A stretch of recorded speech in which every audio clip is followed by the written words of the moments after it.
All right, we've got an actual history email here from something that we were talking. You remember the Guess the Program that we did? Gosh, maybe 3 or 4 weeks ago now. It's been so long since we've been watching the wrestling. But one of them that you hit me with was that I couldn't get was in the Olympic Auditorium in Los Angeles, April 11, 1945, which I believe I did. I did mention that was the day before Roosevelt died, but go ahead. And if anyone wants to see that, I actually have put that on my Instagram. But that wasn't a program. That was actually, I believe, a postcard with a coupon that you could rip off for a discount. All right, well, thank you. You know what? You missed your calling. You should have been a argumentative attorney. It was that we were Yeah. playing Guess the Program. It was a lineup. It was the overall segment, is what we were talking about. That's what the attorneys say. As a matter of fact, well, we'll talk about that later on when we do the true crime podcast series. But nevertheless, someone named Adam, who I don't know whether I should give his name or not. I think he's got an inside source or something. He has sent Adam from East Yorkshire, England. You figure it out. But he has got sent several emails in the past, and he's got amazing sources. He's been doing a variety of research of all kinds of wrestling history. So, would you like to hear? We were right, or I was right. You had the thing in front of you, but I was right that was during a down period in Los Angeles business in 1945. And he wrote an email of how they turned the fucking business around to all-time record business 3 years later. And I thought it was interesting. Some of the kids may not recognize all the names, but this is kind of a great example of how in the days before national television and national promotions, when things either before television entirely or on a regional territory basis, wrestling could be on fire in one part of the country and completely dead in the other. And you really had to work on the markets by markets, even in the territory days with television. Every territory had a stinky town, right? And it just couldn't get it to go. So you really had to work for your crowds in those individual markets as individual towns. And it was much more fragmented at that point. But would you like to hear this history, Brian? Yeah, I'm actually really curious about this. Okay. He says, as Jim rightfully pointed out, the war years were a down period in Los Angeles. Wrestling at the Olympic had particularly fallen on hard times at the end of the Lou and Jack Darrow era. Remember, Carnation Lou Darrow was the promoter for some time back in those days. He says Jack Darrow was forced to give up his license in August 1940 due to the Athletic Commission uncovering financial corruption, which included taking liens against the box office tape. Following the Darrow departure, George Zaharias took up booking the arena using talent supplied by Nick Lutz. George Zaharias was obviously a wrestler, but he was famous for, at the time, marrying Babe Diedrichson, who I guess at some points, with all apologies to Mildred Burke, she may have been the most famous female athlete, but they were 1 and 2 in those days, right? But anyway, Zaharias struggled to get the box office up to anywhere near respectable and eventually handed over the promotional reins to former Philadelphia promoter Ray Fabiani in August 1941. Fabiani was still promoting in Philadelphia at that point, right? Yeah, I mean, he was around for a while longer. It wasn't like he... Yes. Yeah. Well, because I've got I've got a 1938 Philadelphia program. Ray Fabiani was the promoter. It was the tournament to see who was going to face Londos. And he'd been established already, even though that was the first edition of his program. He would be there for years. But the point being, in those pre-interstate days, and air travel was not convenient yet or necessarily reliable. And he's promoting in Philadelphia, but he's taken over Los Angeles. Those old time promoters could figure out a way, trains, whatever the fuck, to take these major markets. And there was no need to, for television purposes, to tie them together geographically. It was, I guess, wherever you could get an opening. But anyway, Adam goes on. Fabiani promoted the venue for the next 2 years. During 1943, he gave a huge push to the masked heel, the Masked Cougar. Remember, I think that's where he was on your program. The Cougar headline shows for the first 7 months of 1943 and defeated every babyface who tried to unmask him. He was eventually defeated, but not unmasked, by George K.O. Coverly. Coverly was another of Fabiani's bigger draws at the time, most famous for his St. Louis rivalry with Bill Longson, where Longson and Coverly met on 10 occasions in St. Louis between 1942 and 1946.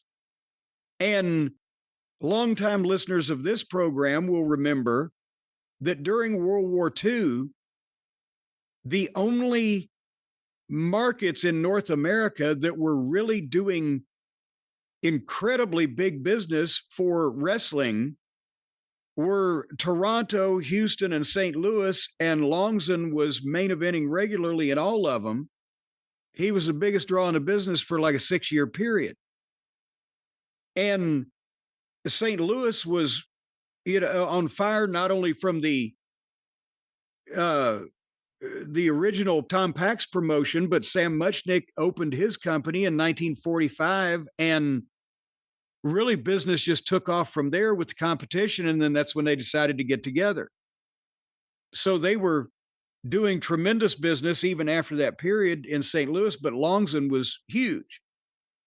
Anyway, going on with Adam, the Masked Cougar was not seen at the Olympic in 1944. Fabiani attempted to push Jim Casey, the younger brother of Steve Crusher Casey, who, as we know, was pushed as the world champion in Boston with Paul Bowser, and Celie Samara, who was one of the first African-American stars, but he found that the box office was still sluggish.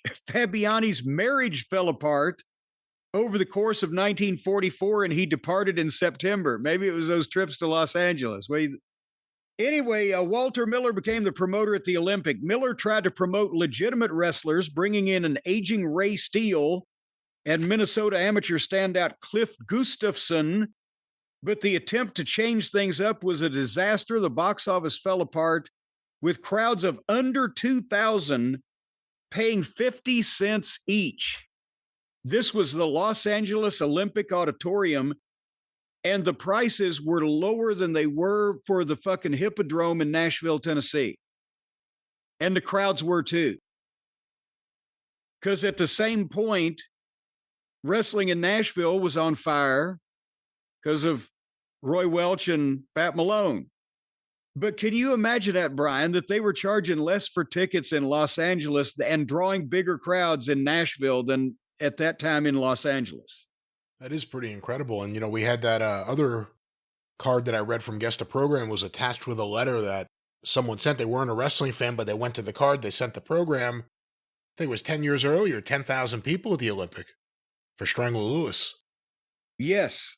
But see, that was the thing, is the reason why the promoters were always fearful all through the early days of wrestling and into the territory days of two things. One is somebody stealing their territory. And the other one is if it, for some reason, business falls off and you let it go too far, then it's a year's period to get it back, which is why sometimes they'd start hot-shotting, which would either work or make it worse and hasten the decline. But now listen to this. So from that point where they didn't have 2,000 people paying 50 cents, the Olympics boxing promoter Cal Eaton, later to be maybe at that time the father of, he was the husband of Eileen Eaton, who was the father of Mike LaBelle, who was the modern Los Angeles promoter. But they always had the deal with boxing and wrestling in the Olympic.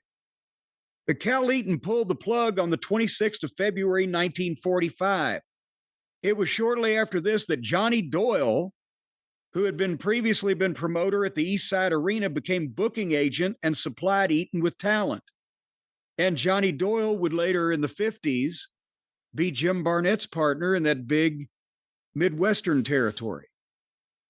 So the 11th And of then went April to show that, Australia with him. That was the end. He died in and then Australia, right? yes, and went to Australia with him. So they were together for 15 years or so, and Doyle was involved heavily in Los Angeles 10 years before Barnett became a promoter.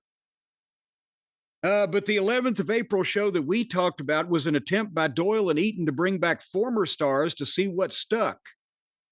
The Cougar was unmasked by the Golden Terror and revealed to be the famous heel Ted King Kong Cox. Golden Terror was a famous masked wrestler. I'm paraphrasing some of these things because I want to get to the point. But anyway, that is he gave the history of the Terror and the Cougar, how they came to be unmasked for that April 11th show. And he mentioned also that the Super Swedish Angel had some success when he had competed in the Olympic in Ray Fabiani's 1942 international tournament. So that April 11th show drew 6,000 fans, the biggest crowd since Fabiani had left. And ending up with this, it took some time for Doyle and Eaton to make the box office really catch fire. Enrique Torres debuted in July 1946 and was the top star by the end of the year, drawing the biggest crowd since the Darrow era. Credit should also go to the tag team of Ernie and Emil Dusick, who in July of 1947 tore into the Southern California scene and had 5 weeks straight of near capacity crowds at the Olympic. They remained a popular act in the years that followed. By 1948, Gorgeous George had taken over as the headline act, headlining the Olympic 23 times that year and being responsible for the majority of the 452,000 tickets sold at the Olympic Auditorium in 1948. So in 1945, they couldn't sell 2,000 tickets at 50 cents each. And for the 3 years later, for the weekly events at the Olympic Auditorium, they sold 452,000 fucking tickets. It's amazing. That's what everybody was always looking for, to pop the territory. That's why bookers went into territories working for promoters whose business was down. That's why promoters tried to open new markets. That's why guys tried to branch off and go into business for themselves. Everybody always wanted to pop a fucking territory. That's why wrestlers wanted to go in and work for a booker that they thought might pop the territory. Because then all those people get made stars as well as money, and then they go on to make more money. And the promoter always wants to use those wrestlers. Why do you think Bruiser and Sheik, they used the same guys for 20 fucking years because those were the guys that 15, 20 years before had drawn them all that money, whether it was loyalty or just trust or whatever. But that's an example of what you could do in those days with a change of talent and sometimes promoter or strategy or whatever. And boom. And then Los Angeles is one of the centers of wrestling for the television era. Right. Hollywood wrestling. See, that's the thing too. This is all pre-TV. And then, but can you imagine if wrestling in Los Angeles had been as dead in 1948 as it was in 1945? Would anybody put that shit on TV? Yes. It would have changed the whole course of, I think at that point, if you were in New York, if you were in or near Los Angeles and Chicago, you had a good shot of getting your wrestling on local TV when they were looking for anything they could get on TV. Even if the Olympic died, doesn't mean that wasn't the only. Well, I'm talking about on network television, though. See, that was one of the network shows. If they'd had fucking no people in the buildings and it had not been a popular thing, it would look dead for television too.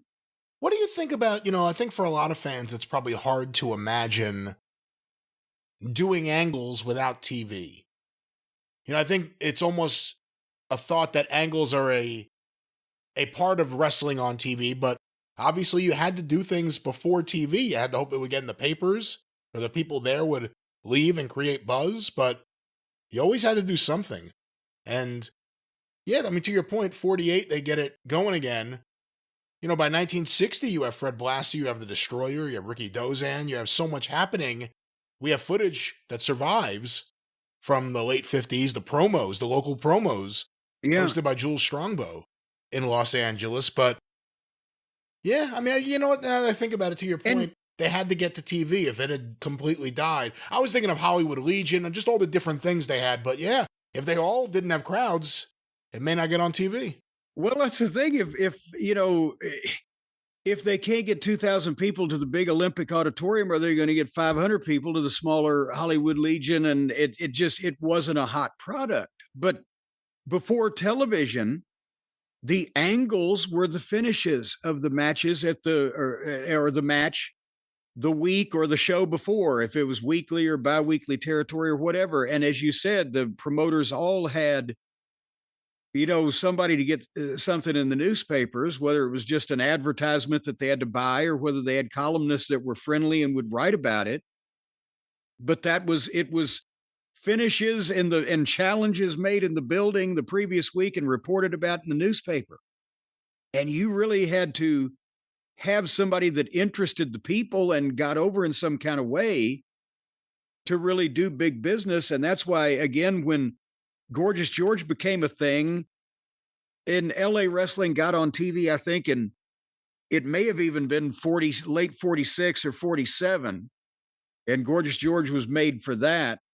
But the Torres brothers, the Duseks, they did it the old fashioned way because that was the word of mouth and the finishes and the heat in the building. And you just had to give people something different that they responded to. But then things could turn around in a heartbeat. Yeah, you know what? Think about the other side of that. They got TV. We're talking about, things picked up. It became a really successful territory. The WWA was one of the major titles. When they lost English-speaking TV, what was it, 73 or 74? Yeah. That changed everything. They were still on TV, but all of a sudden it changed the makeup of the company because you almost needed more luchadors or just Spanish-speaking wrestlers because it was on Spanish-speaking TV. And, it didn't die right away, but Well, the crowds weren't as hot as they were. And eventually, by the early 80s when LaBelle sold out to Vince, I don't mean that like he sold out. I mean, he sold his company to Vince. Yeah. I mean, it was down to almost nothing. Well, see, the thing is, it was the same thing that happened in New York at one point where they had lost television, but they had TV on a Spanish language station. In LA, you may think, well, there's a tremendous Hispanic population anyway, but that station was also weaker than the English speaking station they had been on. And they shrank in terms of overall eyeballs being able to see them at all, whether they could understand the commentary or not. And that was bound to, especially in the 70s in Los Angeles, the home of TV. In the 40s, there was there was a Hollywood film industry, but there was no TV industry in Los Angeles. Now, 30 years later, they're being seen by less people than ever before since television started. When there's more competition, they shrunk. And LaBelle wasn't, from all accounts that I've read, he wasn't in love with the wrestling business, that he No. felt some need to continue for love of the game. He didn't give a shit. He was also apparently one of these business guys that loved collecting the money from being the owner and making lots of money, but never saw a reason to really reinvest in his company or do anything to build anything. If you really think about LA from the mid 70s on, and I love a lot of that stuff with Roddy Piper. It's not to take away from that, but it was almost like he was just happy to hold this territory. And, the money will come in and we'll do our weekly shows, but there was never an attempt to try anything or do anything, bring in top name. He wasn't going to pay for top talent to come in there. That's how Roddy Piper got his break, was just the fact he was a kid and he could work cheap. because at that point, LaBelle wasn't going to be able to get too many top guys. He'll pay Mil Mascaras every now and then for an appearance, but not too many high-paying guys were working LA, especially after 78. Yeah, well, a lot of guys that I know were broke. Like Chris Adams, when he came to America, went to LA. There was no business. Oh, yeah. Was broke. Adrian Street, same thing. Adrian Street, Ken Wayne. When Ken Wayne worked in LA, I don't remember that. I think he did at one point. It may have been a masked gimmick, but he went out there for one point. But point being, a lot of people now are thinking, oh my God, I thought there was big money in LA wrestling. We're talking about this point in time. LaBelle was a cheap promoter, but all through the, especially the 60s and early 70s, with them doing the closed circuit feeds of the sold out Olympic shows and Blassie and Tolos and all that stuff, you guys could still make money there. They just weren't getting paid what they should have been paid. Imagine that. But the stars also could, and Sheik would go out for the payoff and go shopping on Rodeo Drive or whatever. And because he was a promoter, would talk to LaBelle about talent and etc. But when the business went down, instead of trying to invest in getting it back up, he just cut it down to, well, here's what we'll fucking do. And then it kind of trailed off to nonsensibility by 1980, when they had the Monster and all the other bullshit. Yeah. And then he sold his company to Vince, and then Vince did what he would later do to Stu Hart and other people, just decided not to pay him. And he sued Vince, and I think Vince won. Like, LaBelle never got anything for the LA territory. Well, by then, though, he got what it was worth. So see how that happens? And then look at the Olympic in the 80s. I mean, WWF did great in LA for the most part in the 80s. WCW, California Championship Wrestling, like Polynesian Pro Wrestling came to the Olympic. There were lots of things that came into the Olympic. And for a long time, LA was dead for a lot of companies. I've never been there, never seen it in person. When Crockett debuted in Los Angeles in, 1987 by that point, I think early, it was the Forum. Went straight for the most expensive building. And we did $100,000 at the gate for the first show and never did that again. Went back a few times and then. Oh, I thought they actually ran the, maybe I am thinking of Polynesian Pro Wrestling. I thought Crockett ran the Olympic ones too. Probably not. Well, you're probably right. We weren't on the card, but I don't think he did at all. Yeah, no, he read the Forum because it was, and I was thinking, well, this is great and all, but boy, this looks like an expensive. By the time, no, you know what? Was it? It may have been the first time. May have been in late '86. I don't have the midnight book in front of me, but nevertheless, the last time I was there for Crockett, it was a sparse crowd, and I'm thinking, we've come all this fucking way and rented this fucking building, and we would have had a bigger profit margin in Gaffney, South Carolina. I remember having that thought. But I would have liked to have seen I got the Cow Palace. I worked in the Cow Palace for the WWF. I worked in the Cow Palace while Pat Patterson was still agenting and working there. So I got to actually experience that. What was that building like? That's a big old fucking building. The backstage area reminds you more of a cave than it's concrete and paved, but it's got sloping ramps that you can drive vehicles in for the big cow shows that they did.